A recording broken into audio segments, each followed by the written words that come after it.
Kita beralih ke informasi lainnya, saudara. Lama menghilang dari dunia entertain, rupanya pedangdut Ratna Listi sedang fokus untuk menjalani profesi barunya di dunia spiritual.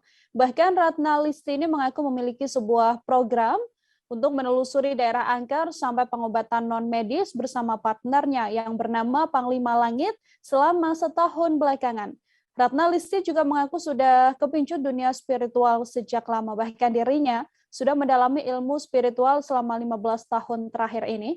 Untuk mengetahui bagaimana informasi lebih lengkapnya, ada Ari Pujiwaluyo, wartawan Warta Kota di sana yang akan memberikan informasi lengkapnya pada Anda. Halo Ari. Halo rekan Nila. Ari, silahkan dengan laporan Anda. Ini artinya sudah ada berapa banyak begitu kegiatan dari sosok pedangdut Ratna Listi ini setelah menghilang dari dunia entertain? Ya, menurut keterangan dari Ratna Listi sendiri, dia tidak menyebutkan berapa banyak kegiatannya, tapi yang paling menonjol itu dia sedang melakukan kegiatan pengobatan non medis dan juga membuat program mistis bersama dengan Panglima Langit. Dari keterangan Ratna Listi sendiri, Ari, apa sebenarnya yang mendalami begitu ya alasan dari Ratna Listi ini untuk mendalami ilmu spiritual? Ya, menurut keterangan dari Ratna Listi sendiri, dia awal mulanya untuk kesehatan diri sendiri karena dia tidak mau terlalu ketergantungan dengan obat-obatan kimia. Maka dari itu dia mendalami ilmu spiritual seperti salah satunya adalah non medis. Nah, tujuannya untuk bisa dirinya bisa menangani keluhan-keluhan atau penyakit-penyakit yang memang dirasakan olehnya dari sejak lama sampai hari ini. Lalu untuk keluarga dan juga teman-teman terdekat dari Ratna Listi sendiri setelah mengetahui sang pedangdut ini mendalami ilmu spiritual, seperti apa Ari? Iya, karena Ratna Listi sering bercerita mengenai aktivitasnya melakukan pengobatan non medis dengan apa yang ia lakukan selama ini dari 15 tahun lalu sampai ia mengikuti pendidikan dan pelatihan, maka dampaknya juga ke diri sendiri dari Ratna Listi.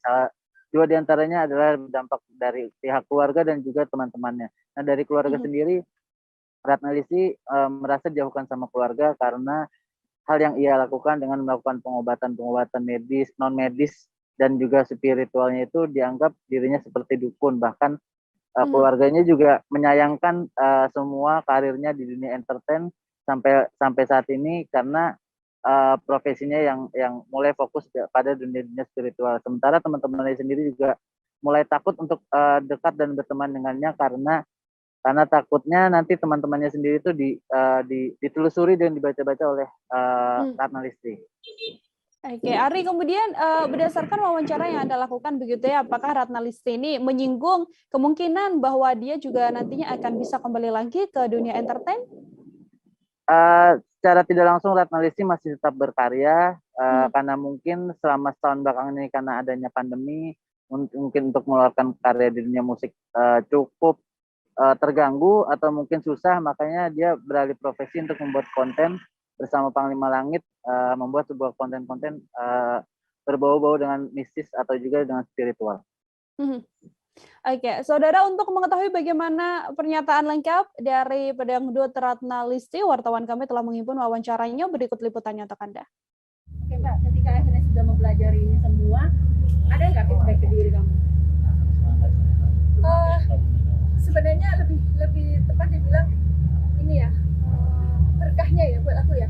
Berkahnya aku jadi lebih sabar, lebih bisa kebahagiaan aku tuh ketika aku melihat orang lain yang tadi ya nangis sakit, diobatin ke medis nggak ketemu, terus akhirnya alhamdulillah setelah kami tangani sembuh, lihat kebahagiaan senyum mereka itulah kebahagiaanku.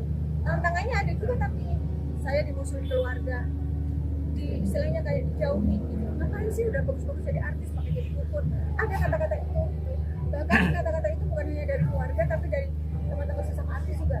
Mereka pada menjauh, kayak nggak suka gitu saya mendalami dunia spiritual karena mereka pikir nyari penyakit gitu. Memang sih resikonya lumayan juga, tapi saya sudah bertekad, saya udah melangkah, nggak mungkin saya mundur lagi gitu.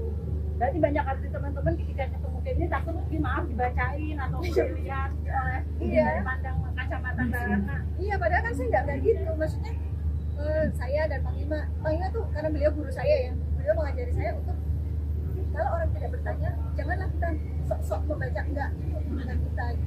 Ilmu kita tuh bukan untuk dipamer-pamer. Jangan lupa subscribe, share, komen, dan like ya.